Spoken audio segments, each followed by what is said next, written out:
وحبيبنا وشفيعنا رسول الله محمد بن عبد الله صلى الله عليه وسلم وعلى آله وأصحابه وأزواجه وذريته أن الله يعلي درجاتهم في الجنة وينفعنا بأسرارهم وأنوارهم وعلومهم في الدين والدنيا الآخرة ويجعلنا من حزبهم ويرزقنا محبتهم ويتوفنا على ملتهم في زمرتهم بالعافية والسلامة. لهم الفاتحة. الحمد لله رب العالمين يوم الدين إياك نعبد وإياك نستعين صراط المستقيم صراط الذين أنعمت عليهم غير الضالين.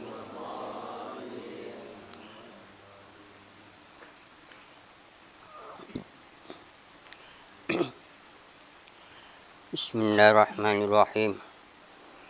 Alhamdulillah.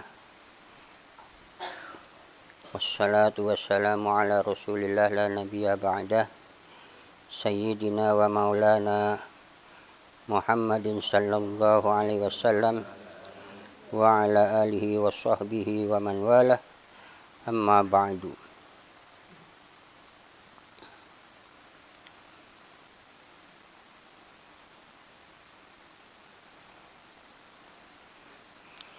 Qala musanniful kitab rahimahullah.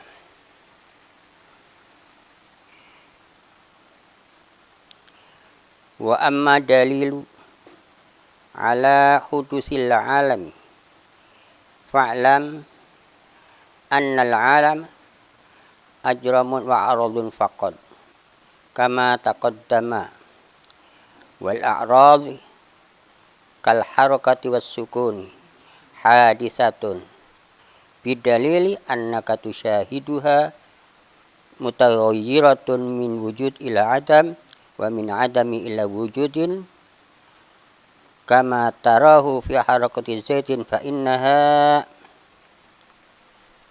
tan'adimu in kana sakinan wa sukunihi yan'adimu in kana mutaharrikan. Para jamaah, kita melanjutkan dari pembahasan yang kemarin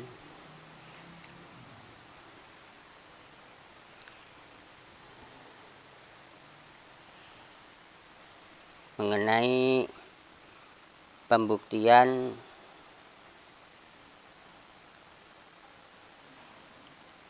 adanya Allah itu bisa dibuktikan dengan barunya alam.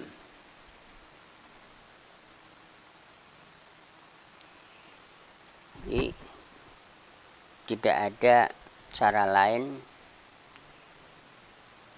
untuk membuktikan melihat keberadaan Allah ini dengan melihat barunya alam. Kenapa begitu?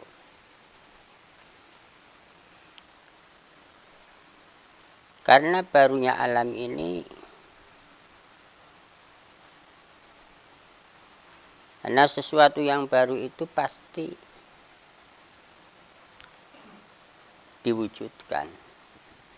Sesuatu yang baru itu pasti dibikin. Barang yang adanya itu baru pasti dibikin. Dan mutlaknya yang membikin itu wajib ada. Maka bisa jadi hasil wajib adanya Allah itu dilihat dengan apa yang telah terbikin.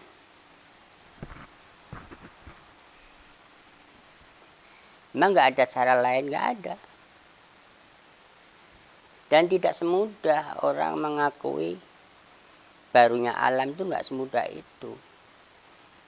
Mereka mempunyai alasan-alasan sendiri, yang alasan-alasan itu memang nggak menemukan. Dia mengatakan, bagaimana kita bisa ngomong kalau alam ini baru, orang ente lahir, langit sudah ada, gunung sudah ada, ente kok bisa gampang ngomong baru.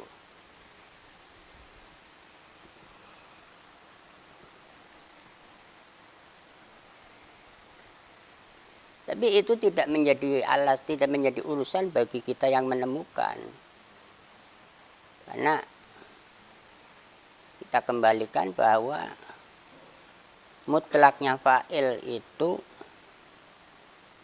ada atau wujud itu mutlaknya si fa'il. Jadi mutlaknya yang membikin itu wajib ada. Lah kalau yang dibikin wajib ada apa enggak? Lah itu di situ. Jadi mutlaknya yang ada itu adalah yang membikin. Kalau yang dibikin enggak adanya enggak mutlak.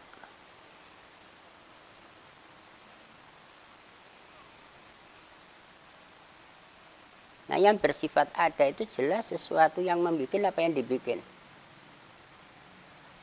Yang pasti ada itu. Yang pasti ada itu mutlaknya yang membikin. Nah, yang dibikin adanya enggak mutlak. Jadinya apa? Jaizul wujud, atau mungkin wujud boleh ada, boleh juga enggak ada. Kemarin sudah kita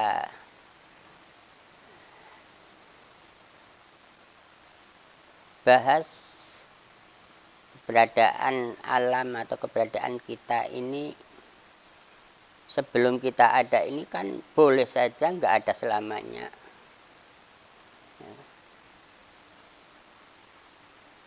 Boleh juga ada selamanya. Ada selamanya itu dari ada ke ada, namanya istimrar, ada terus. Nah, sebelumnya juga enggak ada terus. Sesuatu yang ada terus dan tidak ada terus itu ya, pasti baru. Keberadaannya itu baru. Dari ada menjadi tidak ada ya baru. Dari tidak ada menjadi ada juga baru. Itu menunjukkan pasti dibikin apa enggak itu. Nah, sesuatu yang dibikin itu menunjukkan menjadi dalil pasti adanya yang membikin. Jadi mutlaknya yang ada itu adalah yang membikin. Kalau yang dibikin adanya enggak mutlak. Itu menurut akal itu begitu.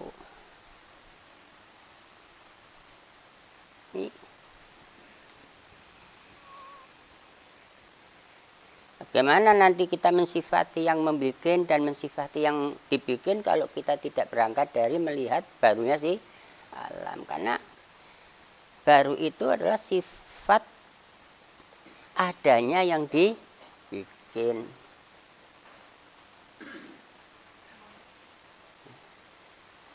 Maka seisi alam semesta ini semua baru semua. Yang ada sekarang ini baru semua. Lah yang sudah ada atau yang pernah ada kemudian tidak ada ya juga baru nggak ada. Nah yang sekarang baru ada. Jadi adanya ia diadakan, tidak adanya ditiadakan. Sama kedudukannya, sama-sama diadakan adanya, sama-sama juga ditiadakan ketiadaannya. Nah, sesuatu yang dibikin itu pasti sifatnya bagaimana? Nanti jadi tahu sifatnya yang dibikin itu ya tentu tidak bisa membuat sesuatu. Kadang-kadang kan kita nganggap sesuatu yang dibikin kadang-kadang bisa membuat. Ini cuma hanya dalil saja. Nah, cara Apakah kita bisa melihat adanya Allah? Kenapa enggak bisa? Melihat adanya Allah itu ya tentu dengan sesuatu yang dibikin, yaitu barunya alam. Barunya alam itu jelas.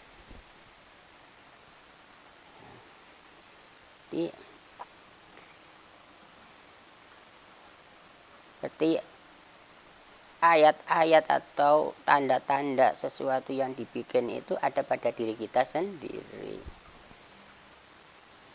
Maka sampai diisyarahkan, dikasih tahu, ditunjukkan, wa fi anfusikum ayatun la'allakum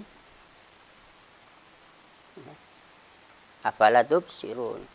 Wa fi anfusikum ayatun, pada diri kalian itu ada ayat, jadi ada dalil.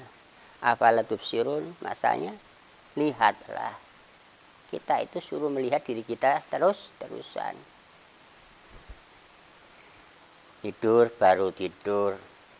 baru melek, ya, baru makan, baru kenyang, baru puasa, baru semua itu ada pada diri kita apa enggak sih? Jadi apa yang ada pada diri kita tiap saat itu baru. Nah kalau sama-sama barang baru ya jangan saling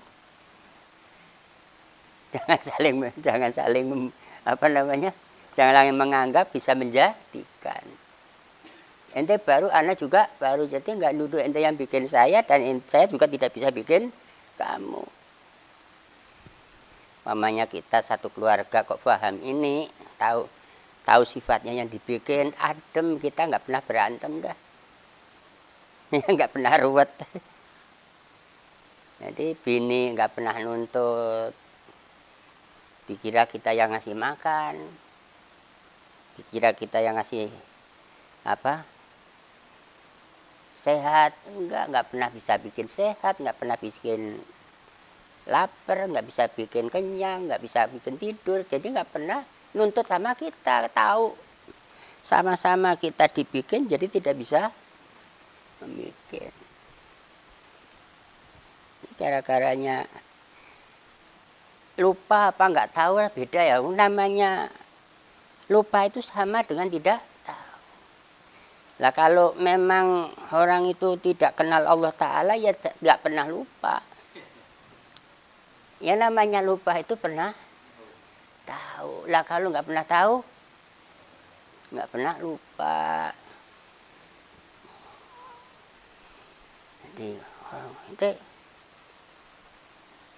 Jadi orang-orang yang tidak mengenal adanya Allah itu ya nggak pernah lupa akan Allah. Kenapa? Namanya lupa itu pernah tahu lah. Itu seterusnya begitu.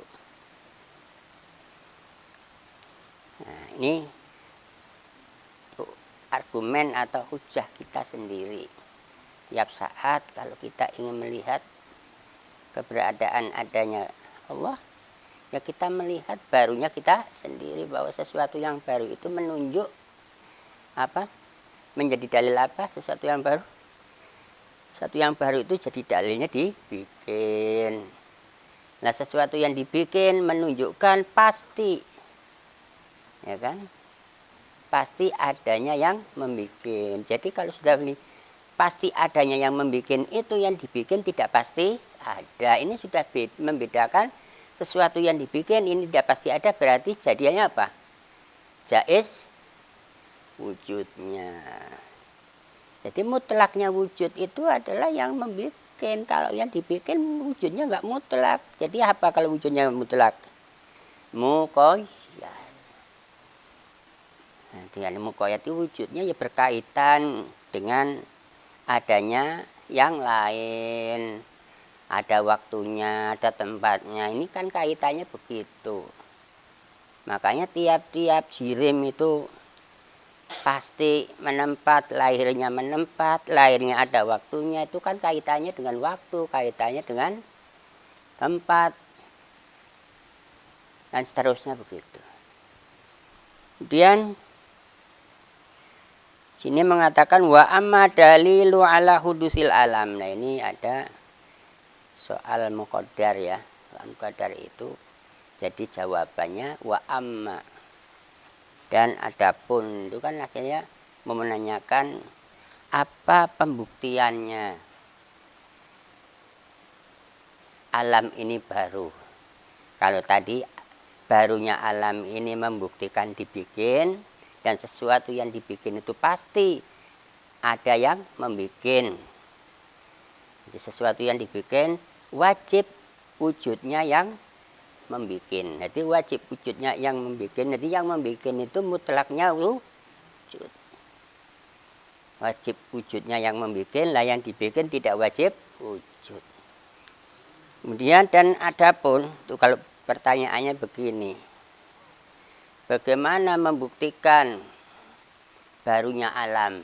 Kalau barunya alam ini adalah menjadi bukti, pasti adanya yang dibikin kan begitu, adanya yang membikin. Sekarang apa buktinya barunya si alam?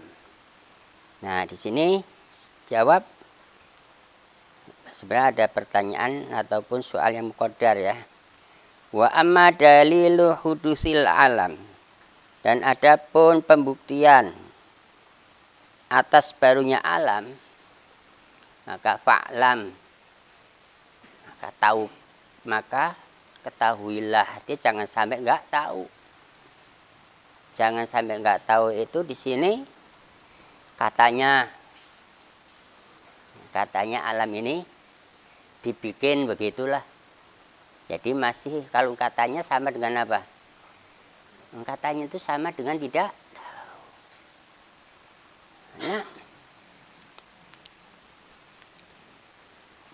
tidak semua orang tahu buktinya alam ini dibikin. Dan juga tidak tahu buktinya dibikin itu apa. Ya. Sini buktinya alam ini baru. Kira alam ini enggak baru ya. Kalau tidak tahu barunya alam ya tidak bakal bisa membuktikan. Jadi orang yang tahu ini tolak ukurnya adalah yang bisa membuktikan. Kalau yang tidak bisa membuktikan ya tidak tahu apa buktinya barunya alam. Hanya begitu ya. Apa buktinya alam ini baru? Wong ente lahir, matahari sudah ada. Gunung sudah ada. Nenek moyang kamu sudah ada. Kok ngomong baru bagaimana? Nah, sini tahuilah dulu fa'lam. Fa'lam itu maka tahulah kamu.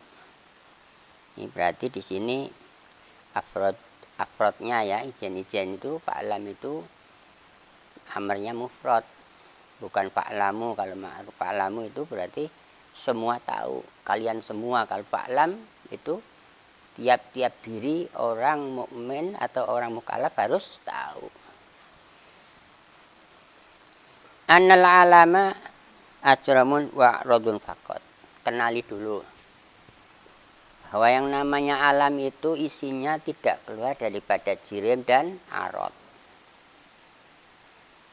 Jirim itu zatnya, arad itu sifatnya. Jadi semua yang mempunyai sifat arad dan semua yang wujudnya itu jirim, itu alam. Mau itu gunung, mau itu kita, mau itu bintang, mau itu matahari, semuanya itu mempunyai sifat yang sama, wujudnya ya, mempunyai jirim yang sama.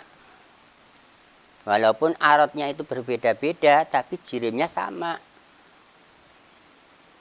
Sama menempat tuh kan, kayak matahari dengan botol sama enggak? Samanya dari arah mana? Jirimnya sama, sama-sama jirim. sama-sama mengambil tempat secukup ruangannya, itu begitu.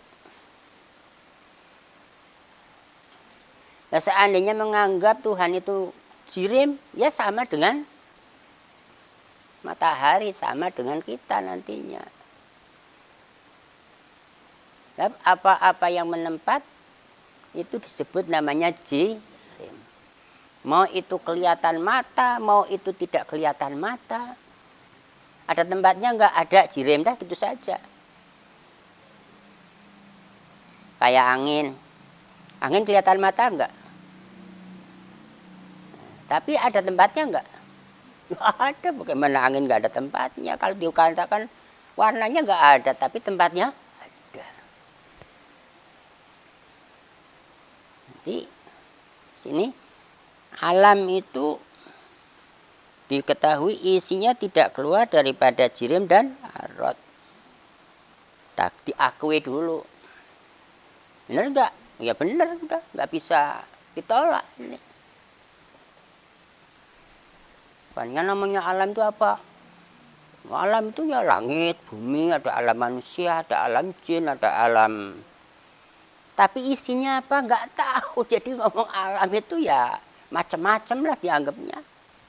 Alam itu satu macam, itu saja. Apa sih yang wujudnya menempat dan sifatnya arad, dah gitu saja, selesai masalahnya. Jadi pada orang penyidik yang nggak nemu-nemu, ngitung-ngitung jumlah, pernah ada orang, ya mungkin orang kepintaran ya, dia ingin tahu berapa jumlah nama-nama hewan yang bertelur dan hewan-hewan yang beranak tanpa bertelur. Sedikit sampai dia memuat beberapa buku yang tebal sekali, tulisan-tulisan dia, penemuan-penemuan dia tentang ini binatang-binatang yang bertelur jenisnya itu namanya ini, sampai buku tebal belum rampung juga. Temu sama ulama yang sudah tahu, jadi ringkes jawabnya. Ente itu buku buat apa? Bakar saja. Nanti saya kasih tahu apa sih kalau ada daun telinganya itu beranak, yang tidak ada daun telinganya bertelur. Benar? Dilihat semua, oh iya ya. Kenapa ente ditulis begitu banyak sekali? Ini sampai ngomong macamnya alam, nanti ada alam jin, ada alam setan, ada alam manusia, ada alam apa saja, berapa itu kalau ditulis. Ya. Ya.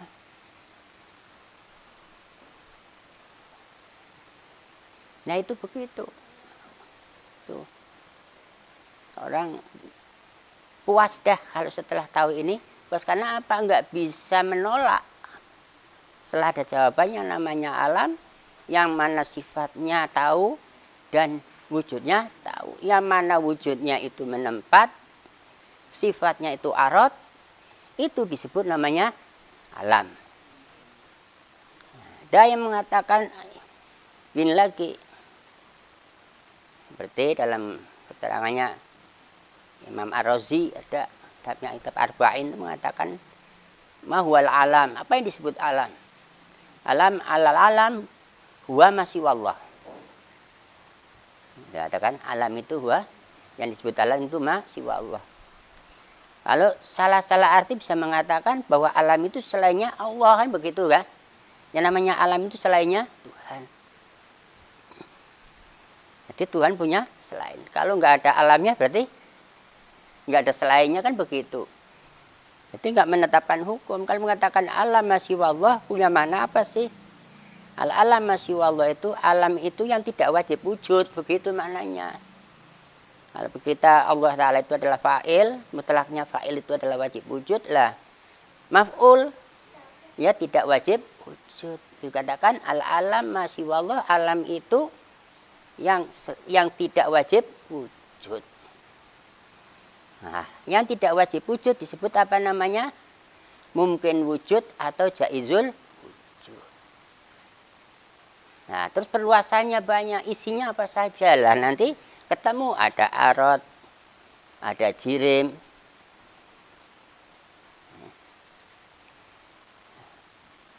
Nah, kita mau menetapkan bahwa alam itu baru, harus kenal alamnya dulu enggak?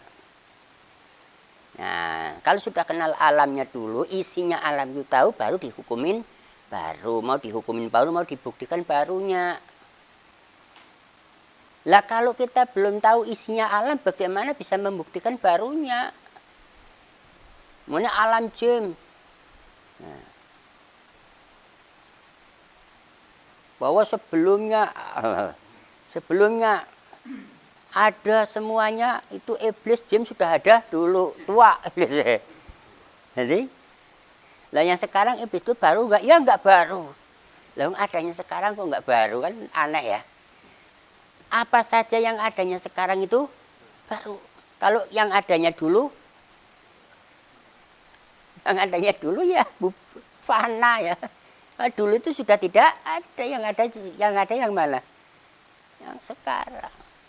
Ini kalau bicara tentang alam, tadi kenali dulu.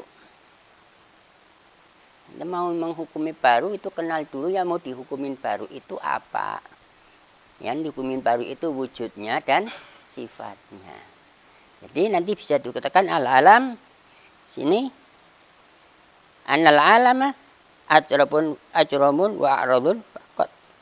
Bahwa semuanya yang namanya alam itu adalah yang wujudnya jirim dan sifatnya arad saja. Isinya jirim dan arad, itu namanya tahu isinya alam. Kama taqaddam, sebagaimana yang sudah dibicarakan. Wal a'rad, dan pengertian a'rad itu seperti apa? Kal harokati was sukun. Namanya a'rad itu seperti, namanya a'rad itu sifat seperti apa? Gerak dan diam. Berarti kal harokati was sukuni hadisatun. Jadi gerak dan diam itu baru.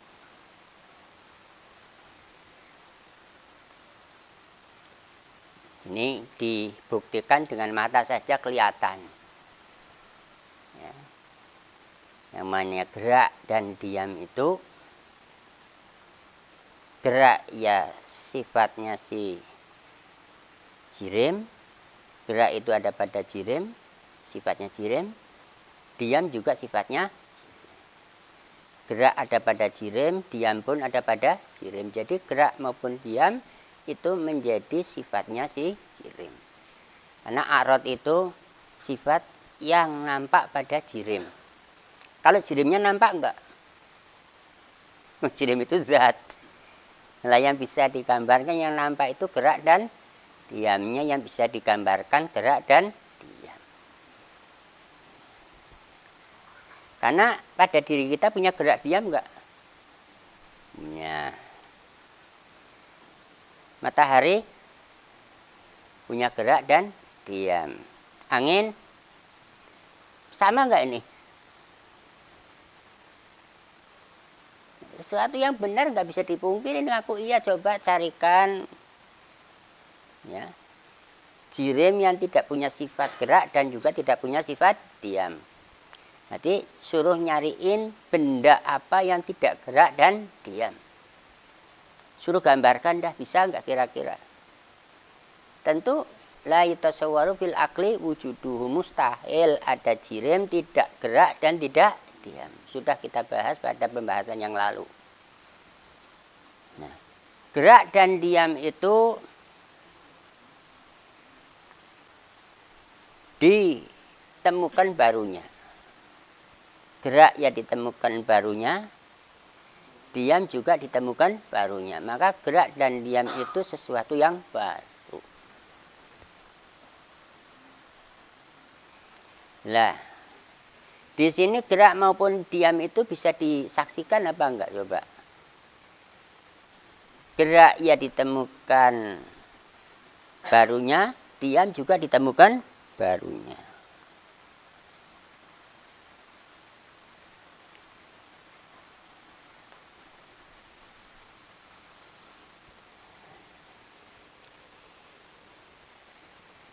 Kalau kita tanyakan bagaimana gerak itu ditemukan barunya, harus tahu dulu yang namanya gerak. Yang namanya gerak itu adalah min haizil awal ila haizisani, dari ruangan satu ke ruangan yang kedua, itu disebutnya apa? Gerak. Makanya gini, tub ini ditemukan geraknya harus bagaimana? Pindah. Sesuatu yang pindah gerak enggak? Lah sesuatu yang pindah ini ditemukan minal wujud ilal adam, atau minal adam dari tidak ada di sana ada di sini. Kemudian dari ada di sini tidak ada di sana, itu gerak namanya kan? Yang namanya gerak tadi di mana? Di sana. Kemudian sekarang di tempat di sini, itu gerak. Nah, kalau di sana, kalau di sini berarti yang di sana masih ada enggak? Jadi ditemukan apa? Berubah.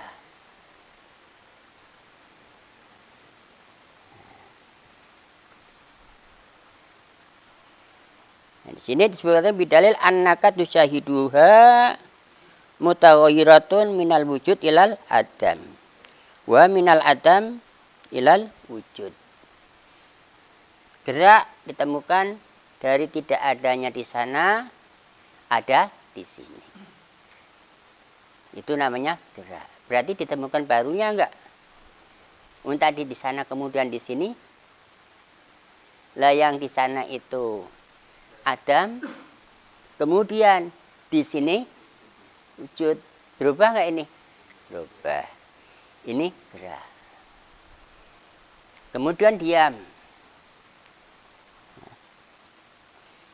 Si diam ini tadi di sana, kemudian sekarang di sana. Nah, yang tadi di sana kemudian sekarang di sana berubah enggak? Nah, itu ditemukan berubahnya.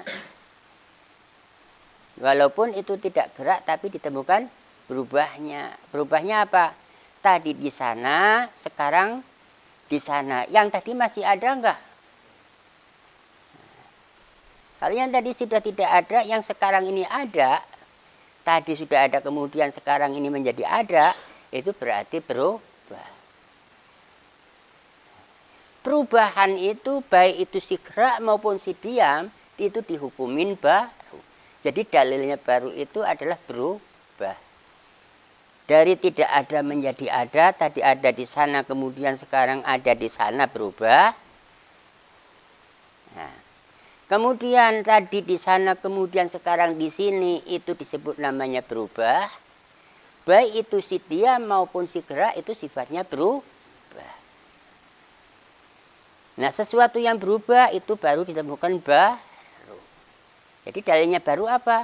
Dalil baru itu berubah. Dan itu tidak bisa diingkari.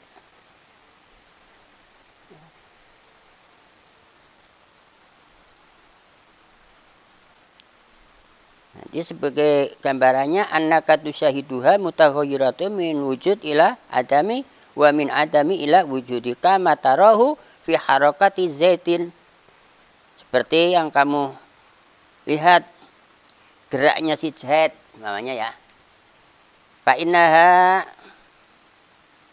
maka sungguh wujudnya si zait itu tan adimu ingkar sakinan.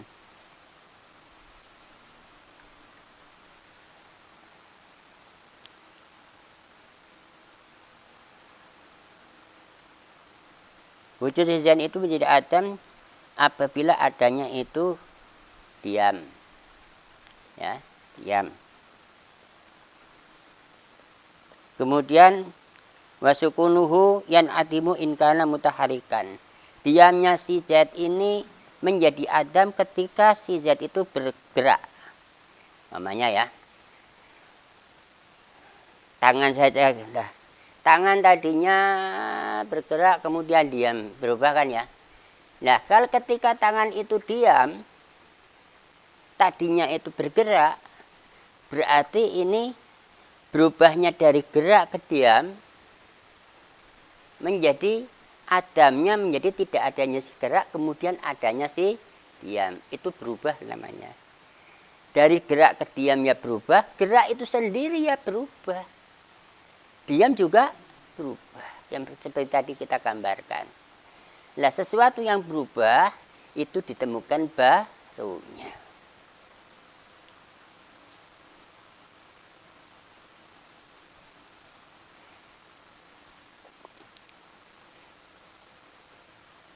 Wa sukunihi yan'atimu in kana mutaharikan. Wa kaunuhu alladhi ba'da harakatihi wajada ba'da in kana ma'duman bil harakati. Wal harakah allati ba'da sukunihi wajadat ba'da an kanat ma'dumatin bisukunihi wal wujud ba'da adam huwal hudus. Jadi setelah tidak ada menjadi ada, setelah tidak ada menjadi ada, itu berubah dan berubah. Keberubahan ini menjadi pembuktiannya sih baru.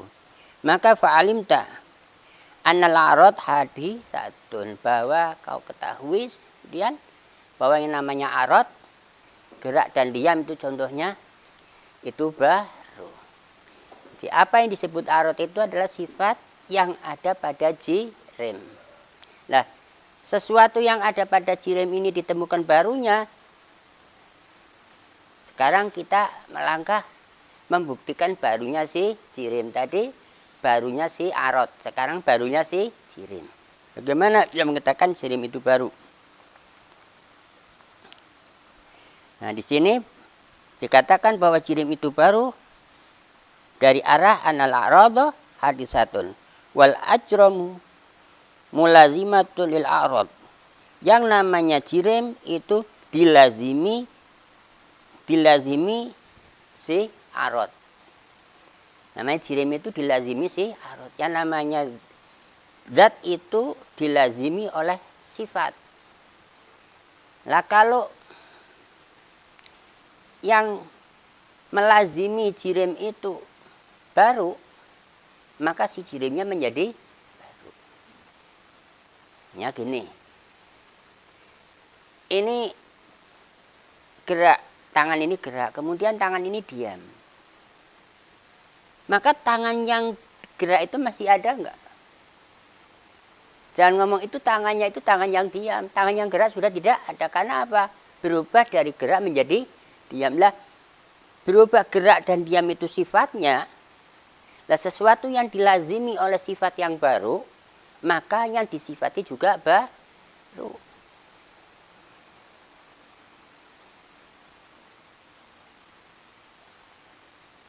Nah, kayak tadi kita gambarkan tutup ini. Tutup ini punya gerak. Kemudian tutup ini diam. Ini tutup yang diam, ini tutup yang diam ini apa tutup yang tadi, apa tutup yang sekarang? Kenapa tutup yang sekarang? Karena tutup yang tadi sudah tidak ada, adanya tutup yang sekarang. Nah, tutup yang gerak sudah tidak ada, adanya tutup yang diam. Nah, umpamanya tidak tahu cara membuktikan demikian, bisa mengatakan kalau umpamanya tutupnya masih itu saja, bisa-bisa ada geraknya baru, nah, ada sifatnya baru, jirimnya qadim.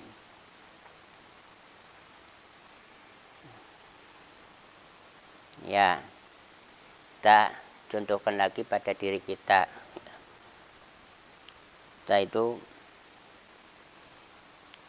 berubah mamanya dari melek menjadi tidur ya. Tidur. Kemudian tidur melek lagi. Nah, ketika kita tidur, kita yang tadi melek itu masih ada enggak? Adanya apa? Kita yang tidur. Nah, kita yang tidur itu ditemukan barunya bagaimana? Dilihat dari sifatnya. Kalau sifatnya baru, maka yang disifati juga baru. Mustahil sifatnya baru yang disifati qadim. Nah, kalau sifatnya itu ada awalnya, berarti yang disifati itu punya awal. Itu terus begitu. Itu sudah secara ringkas saja, namun sesuatu yang punya sifat gerak dan baru, semua yang punya sifat gerak ya ditemukan barunya, sesuatu yang punya sifat diam juga ditemukan barunya. Apa ya berarti kalau gerak itu baru dan diam itu baru, maka yang disifati gerak maupun diam itu juga baru. Di sini fa'alimta anal a'radu haditsatun wal ajramu mulazimatun lil a'rad li'annaha, karena sesungguhnya yang dilazimi dengan sesuatu yang baru la tahlu, maka jelas an harakati was sukuni. Wa kullu ma lazima haditsun fa huwa haditsun, dan semua apa yang lazim kepada sifat yang baru fa huwa, maka dia wujudnya juga baru.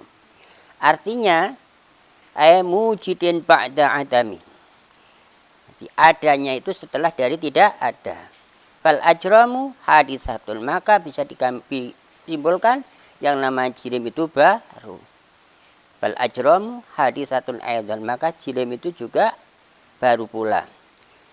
Kal a'rad, sebagaimana a'rad.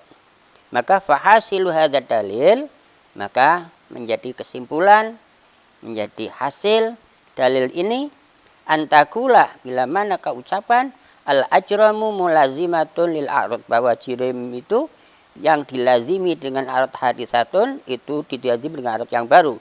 Wa kullu ma lazima haditsun, dan semua apa yang dilazimi hadis itu haditsun. Arti semua yang dilazimi sesuatu yang baru itu ditemukan barunya.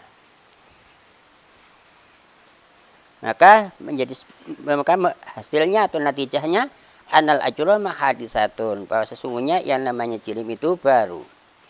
Maka wahudusul amroini, maka baru itu ada dua perkara, rupanya adalah ani al ajramu wa a'radun, jirim maupun a'radnya, baik itu jirimnya maupun a'radnya.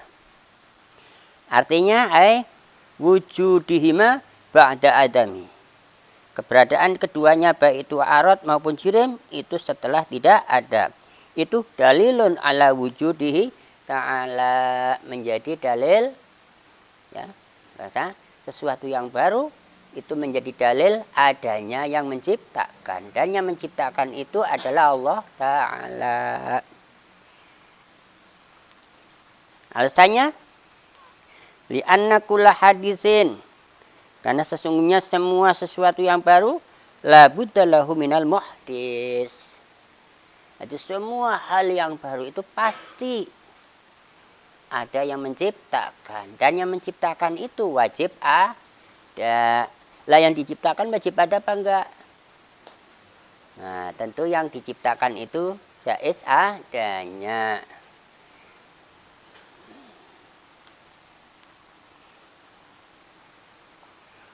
Wala muhdits lil alam, dan tidak ada yang menciptakan si alam illallah, itu hanya Allah.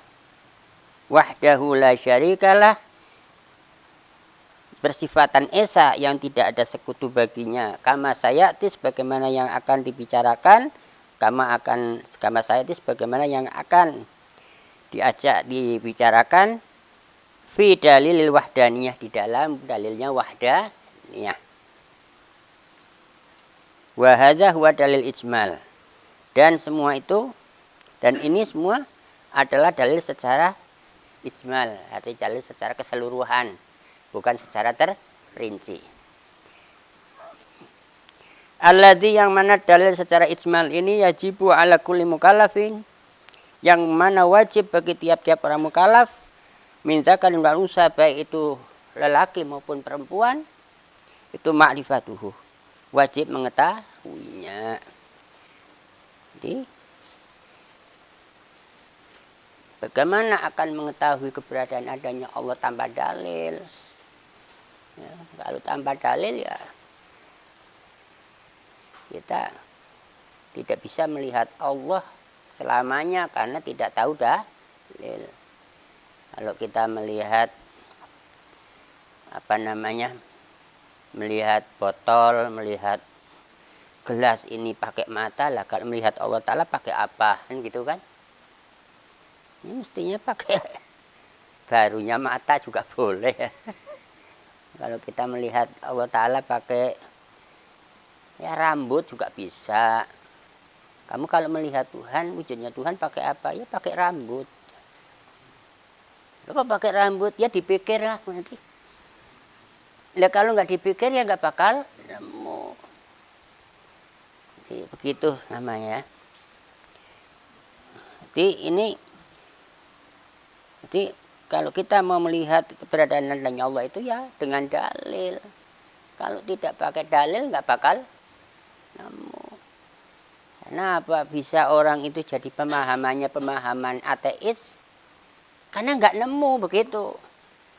Lah kalau nggak menemukan adanya Tuhan, dipaksa suruh ngakui adanya Tuhan, berat apa enggak?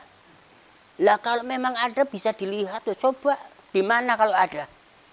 Ini orang ateis hujahnya demikian, hingga sampai kadang-kadang bisa setengah negara itu jadi ateis semua karena pemahamannya demikian.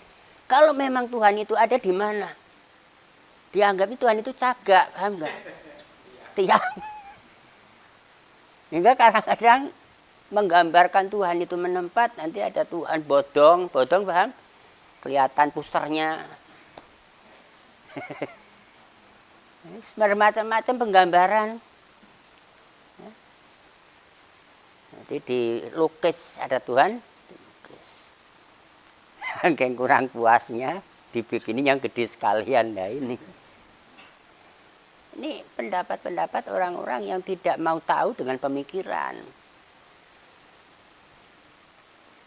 Hingga sampai terakhir, karena tidak mengetahui alam ini baru, alam ini qadim. Ini pendapat orang filsafat. Alam ini qadim. Lah sesuatu yang qadim itu tidak ada yang menciptakan. Sesuatu yang qadim itu ada dengan sendiri. Nanti qiyamuhu binafsi. Ini pendapat orang-orang filsafat. Sebagian ngomong alam ini sebagian baru, sebagian qadim. Ada lagi ngomong qadim semua ada. Karena sebelum ada ente, alam sudah ada. Ini rancu semua. Hingga sama mereka menimbulkan satu mata pelajaran namanya ilmu alam. Ketika ditanya ilmu alam, kamu paham alam enggak? Ya alam ini apa saja lah. Namanya gunung semua.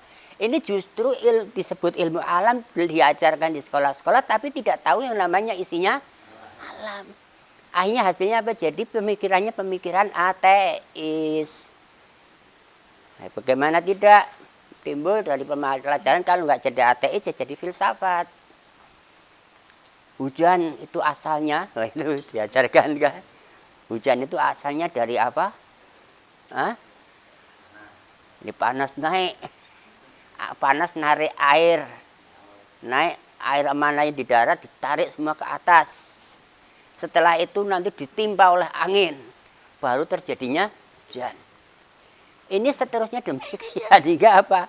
Tambah sekolah, kuliah, tapi dapat titel bodoh begitu.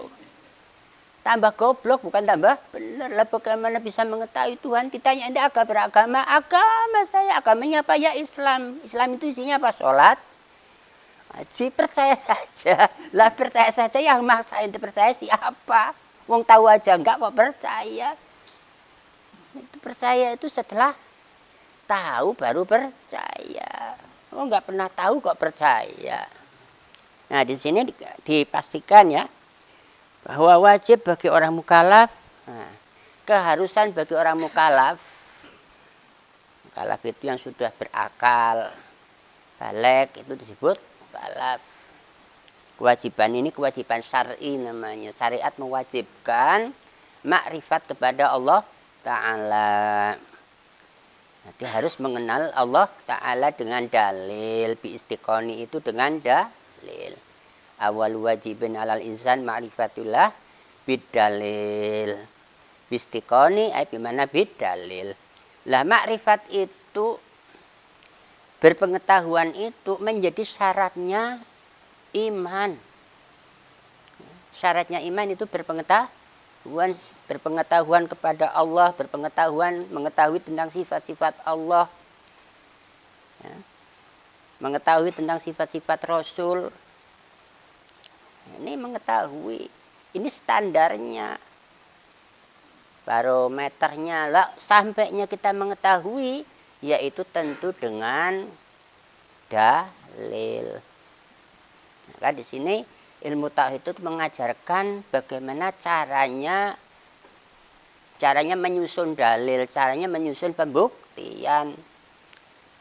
Kalau kita ditunjukkan pembuktiannya oleh para ulama, ya kita bersyukurlah kepada para ulama-ulama yang menghabiskan umurnya dia mengarang naskah sebuah kitab ini guna untuk kita ini supaya tahu, nggak sampai katanya melihat sendiri. Kita diajarkan mencari dalil atau membuktikan dengan pembuktian yang jelas. Jangan sampai kita itu mengenal Allah tanpa mengetahui dalilnya. Nah, di sini yajibu ala kulli mukallaf min dzakar wal unsa, itu wajibnya namanya wajib usul. Wajib usul, nah, wajib syar'i usul itu ada, selain daripada wajib syar'i usul itu ada wajib syar'i furu'. Kalau wajib syar'i furu' itu resikonya bagi siapa yang tidak tahu, ya, caranya rukun sholat, tidak tahu rukunnya puasa misalnya, melakukan tapi nggak tahu syarat rukunnya, itu dapat dosa. Jalan tapi tidak, orang sholat tapi nggak tahu syarat rukunnya sholat. Berpuasa tapi tidak tahu syarat rukunnya puasa, artinya tidak tahu, itu maksudnya tidak tahu syaratnya, syarat sahnya, batalnya nggak tahu, itu hukumnya berdosa, bukan kafir. Tapi sebaliknya, orang yang tidak tahu ilmu usul, ya, orang yang tidak tahu mengenali Allah, ya, tidak tahu mengenal Rasul, ya tidak kenal sama Allah dan Rasul, itu ma'idza tarakahu faqad kafara. Karena hakikatul kufri itu juhlun min ma'rifah. Hakikatnya orang kafir itu tidak mengenal Tuhan. Jadi orang, tolak ukurnya orang mukmin itu adalah orang yang mengenal Tuhan. Sebaliknya yang tidak mengenal Tuhan bukan orang mukmin. Kalau bukan orang mukmin terus apa? Kufur. Nah, di sini wa yajibu ala kulli mukallafin min zakarin wa unsa ma'rifatuhu. Kama yaqulu Ibnu Arabi as-Sanusi, bagaimana yang dikatakan oleh Syekh Ibnu Arabi dan Syekh Sanusi. Nah, keduanya mengatakan kafir, wa yukafironi man lam ya'rifhu. Nah, keduanya menyampaikan hukumnya. Yang tidak makrifat, yang tidak mengenal Allah, tidak mengenal Rasul, itu sepakat, ya. Orang yang tidak mengenal Allah, tidak mengenal Rasul, itu hukumnya ya kafir. Alasnya hakikatul kufri ini, hakikatnya orang kafir itu asalnya menjadi kafir, nggak mengenal Allah dan Rasul. Fahzar, suatu peringatan yang keras, maka hati-hati kamu. Ayakuna fi imanika khilaf, bila keberadaan iman kamu itu berselisih dengan yang makrifat. Karena orang tidak tahu itu berselisih dengan orang yang tahu. Orang yang tahu dengan orang yang tidak tahu selamanya berselisih enggak? Lah kalau sama-sama tahu berselisih enggak? Enggak. Orang mukmin sama orang mukmin dari sejak Nabi Adam, zaman Nabi Adam sampai hari kiamat itu enggak pernah berselisih. Nah, dalilnya adalah syar'i di sini, kan?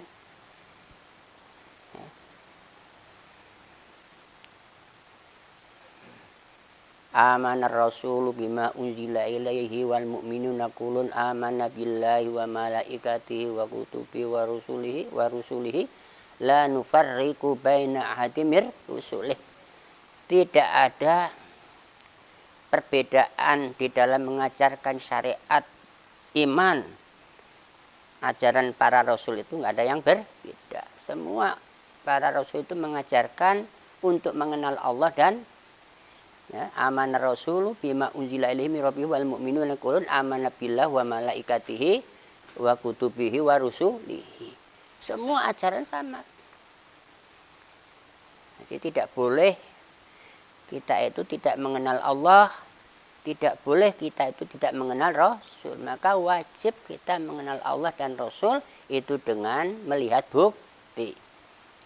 Tidak asal katanya, asal katanya dia itu Rasul, percaya dah. Gak taunya Rasul bagaimana, udah percaya saja ya kan, repot kan ya. Sampai-sampai suruh bahwa Isa itu adalah Tuhan misalnya.